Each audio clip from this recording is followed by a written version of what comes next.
Je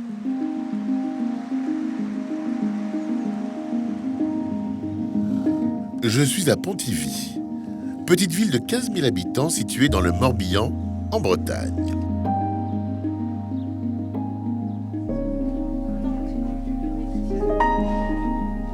À 2 pas du cœur historique et du château des Rohan, un centre d'hébergement accueille des demandeurs d'asile venus notamment d'Afrique de l'Est.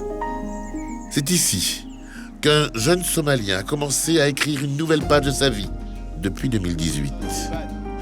Après avoir fui son pays et frôlé la mort, il a entamé un long voyage en solitaire avant d'arriver en France, où il a obtenu l'asile politique.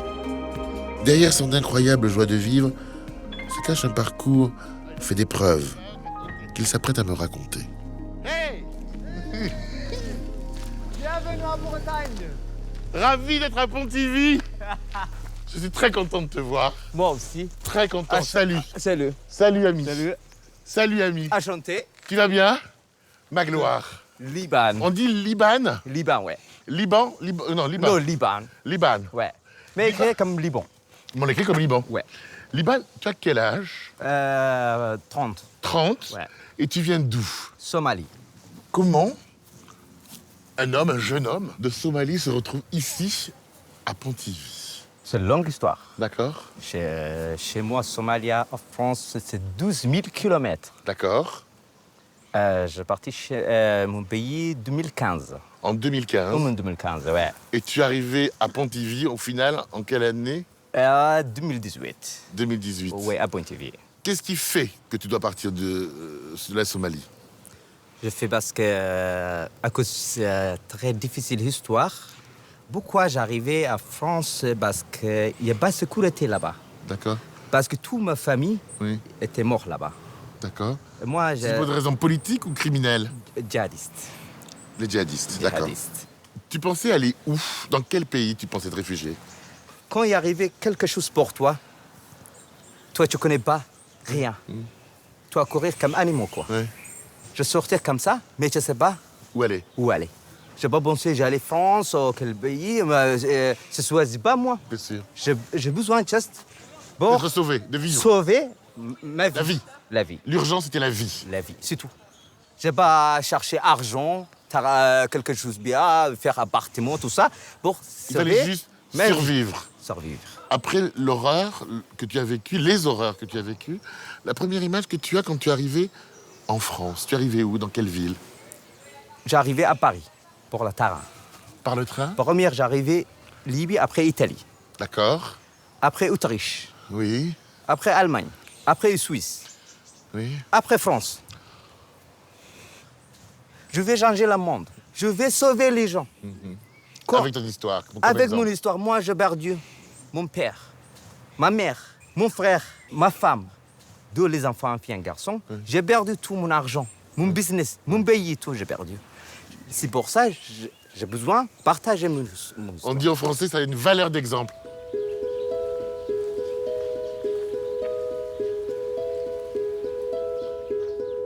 En 2020, le chemin des Liban croise celui de Nico, auteur de bande dessinée. Touché par son histoire, c'est le début d'une collaboration, d'une amitié même entre les deux hommes, et la naissance d'un album. J'ai rencontré Liban par le biais de Françoise Ramel, de l'association Timiline, qui avait pour projet de raconter l'histoire de Liban dans le cadre d'une résidence BD au sein du lycée Joseph Lotte. On s'est tout de suite très bien entendu, vous avez vu, Liban c'est un sourire, et donc ça s'est fait très naturellement, et donc on s'est mis au travail. Et donc il est venu un matin, et il a commencé à me raconter son histoire, on a pris des notes, et donc je me rappelle qu'on avait déroulé toute une flèche du temps, ça s'étalait sur, je sais pas, 2-3 mètres de papier. Point de départ Somalie, arrivée Pontivy. Quelle était votre première réaction la première fois que vous l'avez vu, mais surtout la première fois que vous avez entendu son histoire? Alors, ce qui s'est passé, c'est que cette matinée où on a travaillé, on était dans une mécanique de travail. Donc je prenais des notes, on était factuel.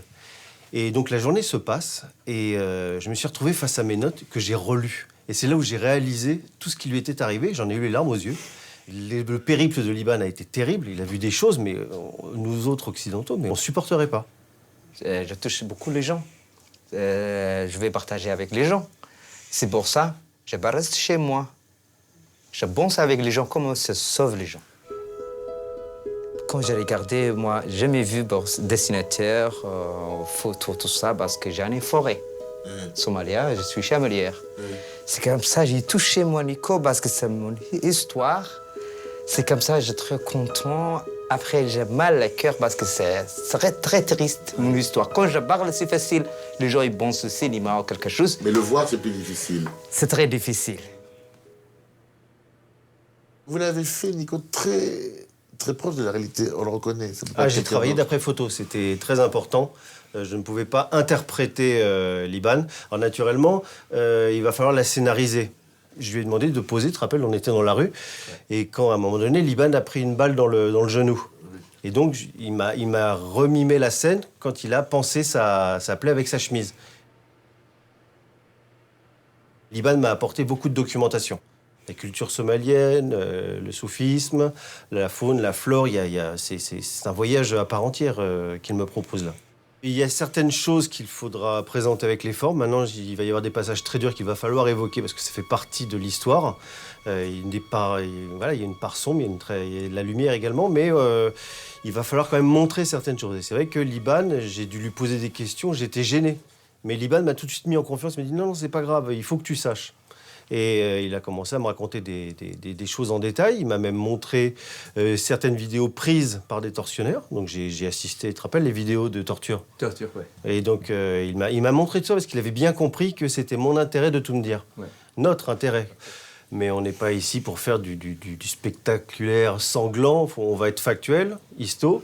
Mais bon, après, il faut le présenter avec les formes. On peut raconter beaucoup de choses d'une façon un petit peu décalée. Voilà. Il y a quand même des scènes assez terribles. Je pense qu'il faut les montrer plus par leur ombre projetée que par leur présence elle-même. Comment réagit-on quand on se rend compte que derrière ce sourire, il y a toute cette vie ou ces 3 ans d'horreur? Déjà, je pense qu'on ne réalise pas. Parce qu'on peut absolument pas... On peut se projeter et encore, on ne peut pas se dire « mais comment moi j'aurais réagi ?» Parce qu'on n'y était pas, on ne peut que spéculer. C'est vrai que quand je me retrouvais face à certaines de mes notes, je me disais, la vache, quand même, il a eu ça. Mais comment, moi, j'aurais réagi dans ces scènes-là, dans ces moments-là, je pense à mon épouse, je pense à mon garçon, je transpose. Et là, on commence à avoir le vertige, parce qu'on commence à avoir l'angoisse qui monte. Et on se dit, mais bon sang, c'est pas rien. C'est pas rien ce qu'il me met entre les mains. Donc, c'est quand même un beau présent qu'il me fait. Il faut avoir énormément de confiance. Donc voilà, c'est une pression supplémentaire parce qu'il faut bien le raconter.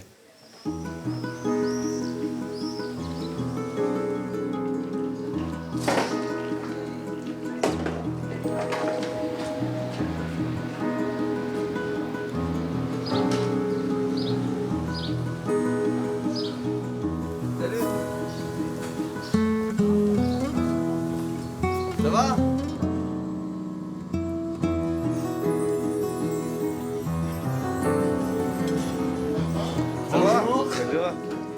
Je m'appelle Magloire. Enchanté, Arnaud. Ravi, Arnaud. Ravi. Bonjour. Je m'appelle Magloire. Géna. Vous faites quoi dans la vie, Arnaud? Ouais, je suis dans le nettoyage extrême. Extrême, c'est-à-dire? Je nettoie les scènes de crime. Non, c'est vrai ou pas? Non. Ouais. Mais non. Si. Et on s'est connus avec Liban pour un tournage de film aussi. Parce que vous intervenez sur les tournages de films de temps en temps, en tant que conseil? Non, en tant que régisseur. En tant que régisseur. Voilà. Ah ouais. C'est pour ça qu'on se connaît bien. Et vous l'avez rencontré comment? En discothèque. Ah, voilà un chapitre qu'il va falloir ouvrir. Liban et les discothèques. Bah alors en fait, c'était l'anniversaire de mon conjoint. Donc, je vois Liban. Je le connais pas plus que ça en fait. Je l'avais déjà aperçu. Il me regarde, il danse la Macarena. Et du coup, de loin, on danse ensemble la Macarena. On se comprend pas parce qu'il parle pas français. À l'époque, oui. Je parle pas anglais. Donc je sais pas comment on se comprend, je sais pas, c'est assez... Et après, on s'est recroisés en ville. J'étais avec une amie.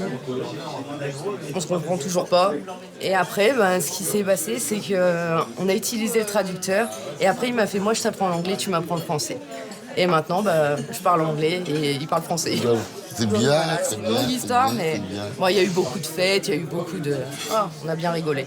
Arnaud, quand il arrive quelque chose, Arnaud, là, pour moi, Quand moi, c'est bien ou même quand c'est mal.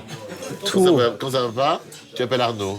tout pour tout, parce que quand on commence à la ville, tout ça, on discute, et je pense comme mon frère, quoi, comme ma famille, quoi. Qu'est-ce que tu dirais d'elle? Jenna, Elle est...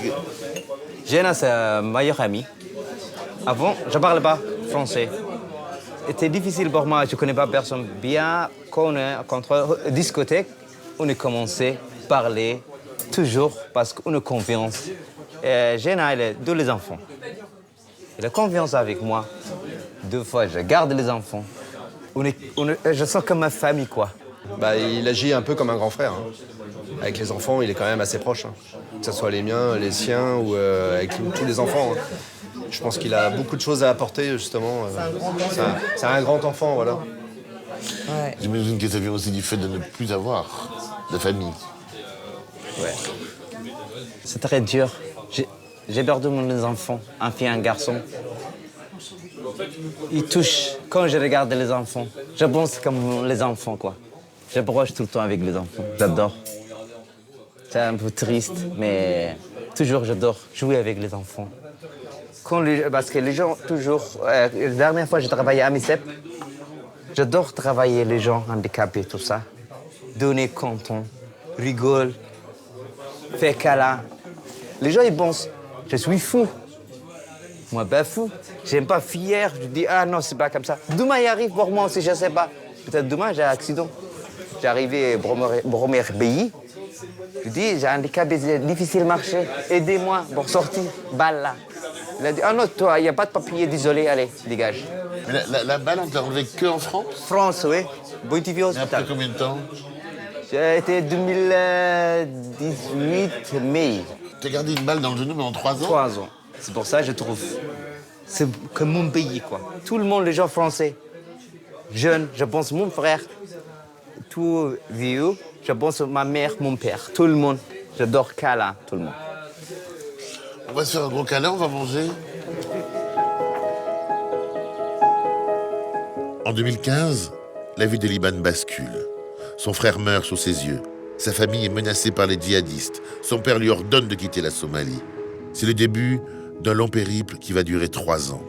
Seul, Liban ne sait pas où se réfugier. Il traverse alors le Kenya, le Soudan et le désert tchadien. Il connaît l'enfer des geôles en Libye, avant qu'une rançon soit finalement payée par l'un de ses proches. Après plusieurs mois, Liban traverse la Méditerranée jusqu'en Sicile, puis gagne la France, où il trouve finalement refuge et soutien. Aujourd'hui, il arrive à regarder derrière lui. C'est très difficile parce qu'il touche moi. Oui, je vais parler un peu parce que moi, j'ai parti sauver ma femme. J'ai parlé. Après, j'ai parti parler avec mon père pour sauver parti un autre pays, quoi. C'était difficile, j'ai parti 2 ans. Je parlais avec mon père. Papa, on ne reste pas ici. C'est très dur. Allez avec moi. Mon père, il m'a dit, non, mon fils, moi, ici, cimetière, c'est mon père. Il regarde tout, lui. Moi, j'aime mourir ici. Oui. Toi, jeune, allez, sauve ta vie, allez, Liban. Je dis, papa, je ne laisse pas ici, toi. On est allé ensemble, s'il te plaît. Il a dit non. Il a refusé. Il a refusé. On est resté comme ça, cimetière. Je commencé à chanter soufiste. C'est obligé, je chante toute la nuit soufiste. D'accord. Après est arrivé 7 mecs tachés partout, fusils, couteaux, tout. Et arrivé comme ça. Bouge pas. Moi, j'ai peur. On est cimetière. Je pense que je vais mourir comme mon frère. 7 mecs, ils commençaient à taper mon père pour fuser, pam, pam, pam, pam, comme ça. Moi, j'ai courir. C'était grande forêt. C'était la nuit, un peu il pleuvait. J'ai courir. Après, tout le mec est arrivé pour moi. Attention, bouge pas, bouge pas. Il tirait, tirait, tirait. J'ai pas arrêté, j'ai courir. C'était difficile, forêt, il n'y a pas de chemin. Il n'y a pas de chemin, je commençais à courir. Il fait beaucoup tirer, tirer, tirer. Après, j'ai tombé dans les arbres, entre comme ça. Parce qu'il tirait là au ventre. Je vais montrer. Là. Là. Et genou. Pourquoi il est arrivé pour moi comme ça? C'est un mec. Je ne confiance pas avant les gens. Un mec. Il grandit avec nous. Un Somalien. Il était meilleur ami comme mon frère. Il parlait avec djihadistes. Il brille beaucoup d'argent pour tuer moi. Il tuait mon père. J'ai pris deux balles. C'est ton ami qui vous a Oui, c'est mon ami, mon père. Il fait mariage pour lui. Il donnait chameau. Il mangeait avec nous. Il grandait avec nous. toujours comme ça. Il brille beaucoup d'argent pour djihadistes, pour tuer moi.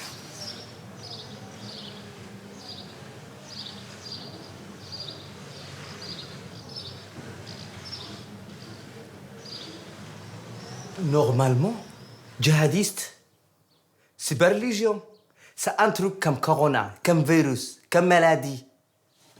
Personne est parti djihadiste. Ils pensent tout ça. Jamais oublié. C'est un truc virus sida, quoi. Toujours il reste son cœur. Par exemple, il dit aujourd'hui, je suis pas djihadiste, je reste ici. Toujours il pense quelque chose de bizarre.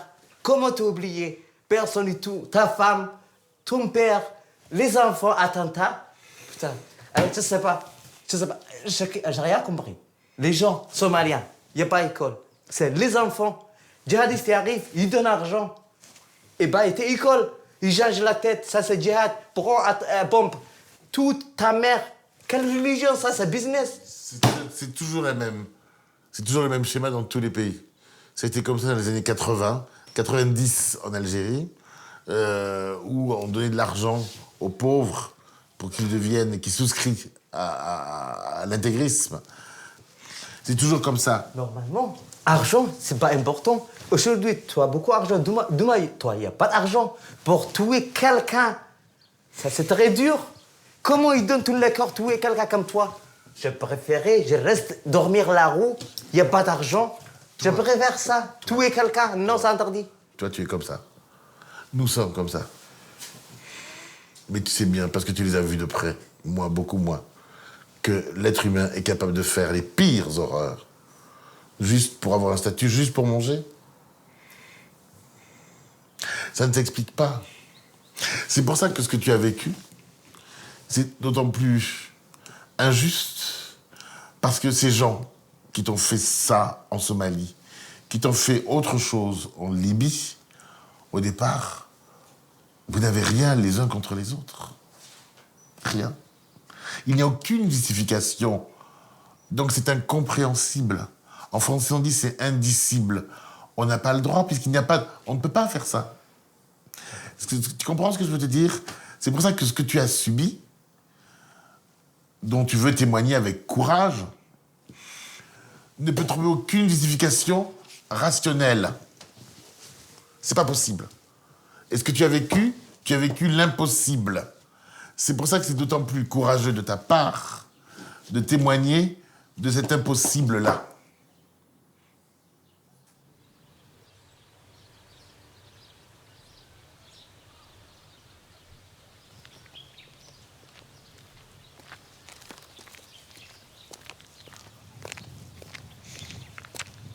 Bonjour, je suis là pour votre amie, Liban. Quelle rencontre? Françoise, Oui. dites-nous d'abord qui êtes-vous? Alors moi, je suis une ancienne élue de Pontivy. J'ai été conseillère municipale de 2008 à 2014, puis de 2018 à 2020. Et c'est lié à ma rencontre en fait avec Liban, parce que je ne suis pas sûre que je me serais arrêtée sur l'histoire de Liban si je n'avais pas été élue et si je n'avais pas été sa voisine surtout, parce que Liban a atterri dans ma rue par le pur des hasards. Pourquoi y a-t-il autant de migrants ici? Alors moi, j'ai pas fouillé vraiment ça, mais en tout cas, on a une structure associative qui s'appelle l'AMICEP, Oui. et donc qui est chargée par l'État d'accueillir ces demandeurs d'asile, de leur trouver un logement et de faciliter leur démarche administrative, sachant que ces jeunes, notamment Liban, ne parlaient pas un mot de français. Et tu sais, pour vivre en France, combien nos démarches administratives sont déjà très compliquées pour nous qui parlons français. Donc t'imagines pour un jeune qui n'a pas de statut, qui vit après 5 ans d'exil dans une sorte de no man's land, Parce que c'est ça qu'on impose à ces jeunes, et avec une incertitude sur la durée de cet exil prolongé, qui pour moi relève de l'absurdité totale. En tout cas en zone rurale, parce que nous avons besoin de ces jeunes pour faire marcher nos économies, pour retrouver du sens à nos engagements militants. Et j'estime qu'on n'a pas le luxe de se priver d'une rencontre, d'une vraie rencontre avec des jeunes qui sont justes, droits. Et c'est notre responsabilité de ne pas passer à côté. Et c'est pas nous qui apportons des choses à Liban, c'est Liban qui nous apporte tellement de choses. La première fois que tu vois Liban, tu te rappelles de lui? Alors là, oui, c'est drôle, parce que j'étais allée, je rentrais d'Agadez, je vais chez mes voisins, pensant retrouver ma petite clique habituelle. Oh, manque de peau, il n'y avait plus personne. Donc je me retrouve au milieu de jeunes gens qui viennent de partout, et moi je me sens bête, parce que j'ai quand même un certain âge, tu vois. Et je me dis, mais qu'est-ce qu'ils vont penser? Pourquoi est-ce que je viens dire bonjour? Ils ne me connaissent pas, etc. Et dans cet attroupement, je me rappelle, il y avait un garçon du Yémen qui me montrait ses photos du Yémen et tout, j'étais très gênée. Et tout d'un coup, il y a une espèce de girafon, un peu fou, qui saute partout derrière, là, comme ça, avec une grosse touffe de cheveux, et un sourire extraordinaire. Et je me dis, c'est quoi ça? C'est vraiment l'ovni, quoi, tu vois. Et après, on ne s'est pas parlé, on ne s'est pas vu. Moi, je suis repartie en Afrique.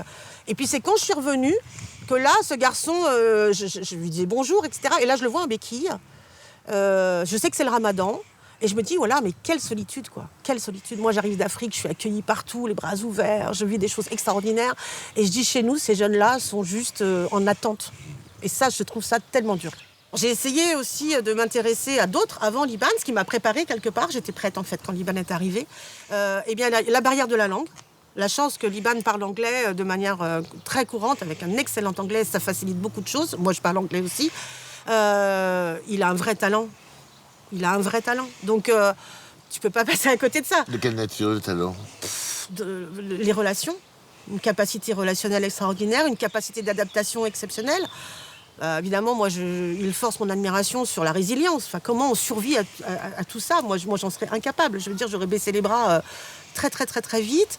Et puis, c'est quelque chose auquel j'ai pas accès, je n'aurai jamais accès, c'est son talent spirituel. Liban, si tu veux, c'est un enfant nomade. Hein. Il vit dans la brousse, il a grandi au milieu des dromadaires. Son papa est un sage soufi qui a une communauté d'esprit. Voilà, il est responsable de cette communauté. Et Liban est le Inacher, le fils du Cher. Et les gens qui le croisent dans sa communauté s'agenouillent quand ils le voient passer, même s'il a 5 ans, 10 ans. T'imagines ce que ça donne comme prestance pour une vie?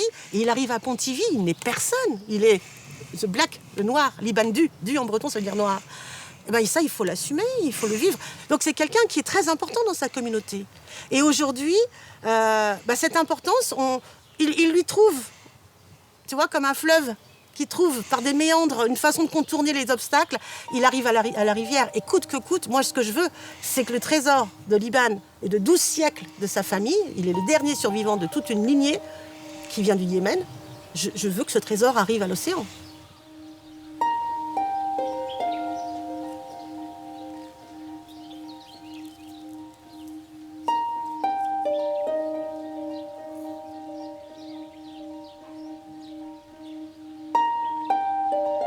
Magloire nous demande de mettre quelque chose sur ce cahier.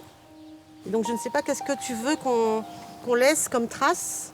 Qu'est-ce que tu veux dire d'important de l'homme que tu es aujourd'hui à Pontivy? Tu as choisi de rester ici, vivre à Pontivy. Est-ce que tu es heureux ici déjà? Bien sûr. Je suis le leader of tomorrow. J'aime les gens. J'aime les gens. Sauver les gens. J'aime sauver les gens. Est-ce qu'on peut dire je veux changer le monde? I want to change the world. To change the world. To Voilà. stop the gun, to take the pen. Je veux changer le monde, arrêter la guerre, prendre des crayons. Je te laisse signer. Liban, le bienheureux. Liban. Toujours, je garde courage, parce qu'aujourd'hui, c'est difficile. Demain, c'est un autre jour. Toujours, je pense loin. Je regarde loin.